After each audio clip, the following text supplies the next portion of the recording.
মুসলিম আইডেন্টিটিকে এই মাল্টিকালচারাল সোসাইটিতে বিভিন্ন দেশ, বিভিন্ন ভাষার, বিভিন্ন ধর্মের মানুষের মধ্যে থেকে আমরা যেন অন্যদের তালে তালে গা ভাসিয়ে হারিয়ে না যেতে হয়, সেজন্য আমরা যে কাজগুলো করতে পারি, প্রথমত আমাদের ঈমানকে মজবুত করতে হবে, ঈমানকে স্ট্রং করতে হবে। স্ট্রং ঈমান নষ্ট হয় না। আমরা মা চাচিদেরকে চুলোয় রান্না করতে দেখেছি অনেকে, যারা গ্রামে বড় হয়েছেন। 10 বছর 20 বছর মাটির চুলো যখন রান্না হয়, সেই রান্না করা মাটির চুলার ভেতর ইটের মতো লালচে কালার হয়ে যায়। কিন্তু এই মাটি দেখতে ইটের কালার হলে কি হবে, এই মাটি যদি পানিতে ফেলা হয় সাধারণ মাটির মতো গলে শেষ হয়ে যায়। এর বিপরীতে ইটের ভাটার যে ইট, সে ইট নির্দিষ্ট সময় নির্দিষ্ট প্রক্রিয়ার মাধ্যমে সেটাকে যখন আগুনে পোড়ানো হয়, ভাটার আগুনে পোড়ানো হয়, তখন সেটা শুধুমাত্র ইটের কালারই আসে না, শক্ত এরকম হয় যে এই ইট যদি পানিতে ফেলে দেওয়া হয় 100 বছর থাকলে সে ইট পানিতে গলে যায় না। ঠিক একইভাবে মুসলমানের রং বা কালার আসা এটা এক জিনিস, আর স্ট্রং মুসলমান হওয়া আরেক জিনিস। আমরা অনেকেই আছি মুসলমানের ঘরে জন্ম নিয়েছি, মুসলমানের সন্তান হিসাবে, মুসলিম হিসাবে এক ধরনের আইডেন্টিটি, এক ধরনের কার্যক্রম আমার মধ্যে আছে। আমি জুমার নামাজ পড়ি, মাথা টুপি দেই, মাঝে মধ্যে পাঞ্জাবি পড়ি, মাঝে মধ্যে আল্লাহ বিল্লাহ করি, কিন্তু আমি এমন মুসলমান যে প্রতিকূল পরিবেশে গেলে আমি হারিয়ে যাই, আমি শেষ হয়ে যাই। এইরকম অনেক মুসলমান আমাদের আছেন। অথচ আমরা যদি চাই আমাদের ঈমানটাকে যদি আমরা মজবুত করি, ওই যে ইটের মতো করে ফেলতে পারি, সেটা হয় এই যে মসজিদ ভিত্তিক কার্যক্রমে দ্বীনি সার্কেলে ইনভলভ হয়ে ঈমান সম্পর্কে ইলম এবং নলেজ অর্জন করে।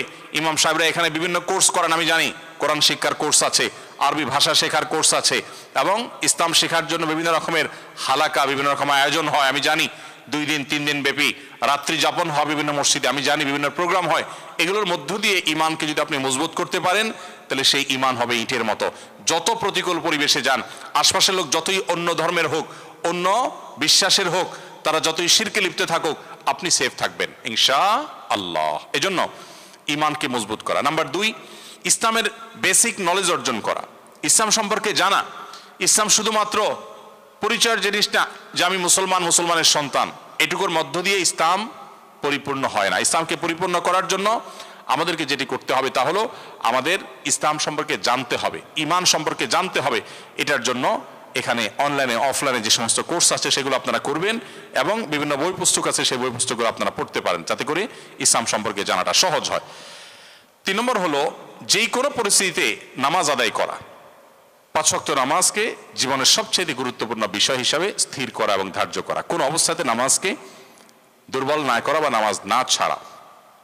4 নম্বর হলো নিয়মিত কোরআনে কারীমের তেলাওয়াত। প্রতিদিন 10 মিনিট হলো তেলাওয়াত করবেন, 5 মিনিট হলো তেলাওয়াত করবেন, একটু আওয়াজ করে করবেন, যতটুকু আওয়াজ নিজে শুনতে পান, আশপাশের লোকের ডিস্টার্ব না হয়, সেভাবে যদি আপনি কোরআনে কারীমের তেলাওয়াত করেন, এটা আপনার ঈমানকে হেফাজত করবে।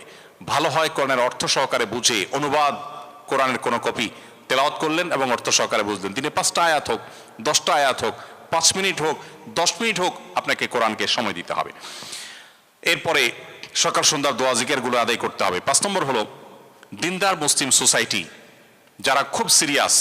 আপনার বন্ধুদের মধ্যে কিছু লোক আছে যারা হালাল হারাম মেনটেন করে, যারা পর্দা মেনটেন করে, যারা চোখকে গুনাহ থেকে বাঁচাবার জন্য সংগ্রাম করে, যাদের কাছে বহু লোভ থাকলেও কোনোভাবে তারা হারামের দিকে পা বাড়ায় না।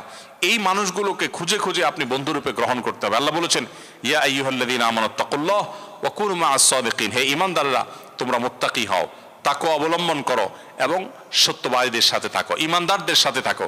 তাহলে ঈমানদারদের সাথে থাকার জন্য আল্লাহ নির্দেশ করেছেন। এর মাধ্যমে কি হবে, আপনার বন্ধু যখন নামাজি লোক হবে, বেনামাজি লোকের সাথে আপনি চলবেন না।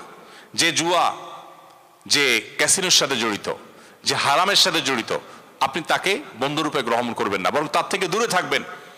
যখন আপনি এই কাজটা করতে পারবেন, অটোমেটিক্যালি আল্লাহ রাব্বুল আলামিন আপনার ঈমানকে হেফাজত করবেন, আপনার আইডেন্টিটিকে হেফাজত করবেন।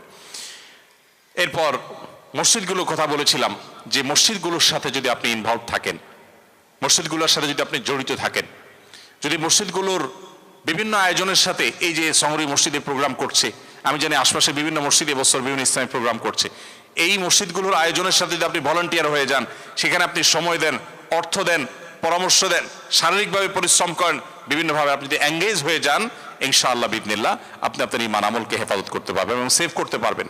ঠিক একইভাবে 6 নম্বর বলেছিলাম দাওয়াতি কাজে ইনভলভ হওয়া। আপনি যখন নিজে ইসলাম প্রচার করতে থাকবেন, আপনার ইসলাম অটোমেটিক সেফ হয়ে যাবে।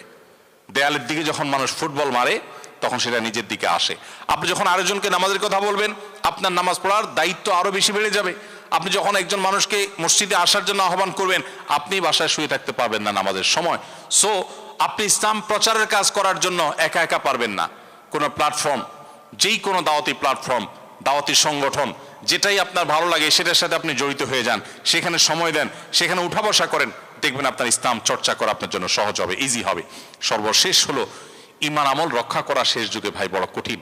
আমরা এমন একটা সময় পৃথিবীতে এসেছি, নবীজি সাল্লাল্লাহু আলাইহি সাল্লাম বলেছেন এমন একটা সময় আসবে যে জ্বলন্ত আগুনের কয়লা হাতে রাখা যতটা কঠিন হবে, ঈমান ধরে রাখা তার চাইতে কঠিন হবে। ঈমান ধরে রাখা তার চাইতে কঠিন হবে, তার চেয়ে ভয়ঙ্কর হবে। আমরা সেই সময়টা পার করছি যেটাকে আখেরি জামানা বলা হয়, যেটাকে শেষ যুগ বলা হয়। দেখুন, এই যুগে মুসলিম হিসাবে পরিচয় দিতে অনেকে চায় না। এটা কিয়ামতের আলামত, এটা কিয়ামতের আগ মুহূর্ত, এটা আখিরুজ্জামান, এটা ফিতনার সময়। নবী করিম সাল্লাল্লাহু আলাইহি ওয়াসাল্লাম সতর্ক করেছেন সেই ১৫০০ বছর আগে, যে এরকম ফিতনার সময় যখন আসবে, ইউসবিহুর রাজুলু মুমিনা ওয়া ইউমসি কাফিরা। সকালে একজন মানুষ ইমানদার থাকবে, সন্ধ্যায় সে বেঈমান হয়ে যাবে। একজন মানুষ সন্ধ্যায় মুসলমান থাকবে, এমন কিছু ঘটবে, এমন কিছু দেখবে যেটা দেখে তার ঈমান ঠুনকো কচু পাতার পানির মতো নষ্ট হয়ে যাবে, নড়ে যাবে এবং সে তার পরিচয় হারিয়ে ফেলবে। আমরা সেরকম একটা সময় পাস করছি ভাইরা আমার। সেই সময় আপনি মুসলিম পরিবেশ রেখে অমুসলিম প্রধান পরিবেশে এসেছেন। সো আপনার ঈমানকে রক্ষা করবার জন্য, নার্স করবার জন্য, পরিচর্যা করার জন্য আপনাকে বহুবিধ পদক্ষেপ নিতে হবে। আল্লাহর কাছে চোখের পানি ফেলে দোয়া করতে হবে। নবীজির দোয়া আমাদেরকে আমল করতে হবে। আল্লাহুম্মা ইন্না নাউযু বিকা মিনাল ফিতান মা যাহারা মিনহা ওয়া মা বাতান। আল্লাহ, আপনার কাছে সকল প্রকার ফিতনা থেকে পানা চাই, সকল প্রকার ফিতনা থেকে মুক্তি চাই। মা যাহারা মিনহা ওয়া মা বাতান, যে সমস্ত ফিতনাগুলো প্রকাশ্যে আসে, যেগুলো অপ্রকাশ্যে আছে। ফিতনা জিনিসটা কি ভাই?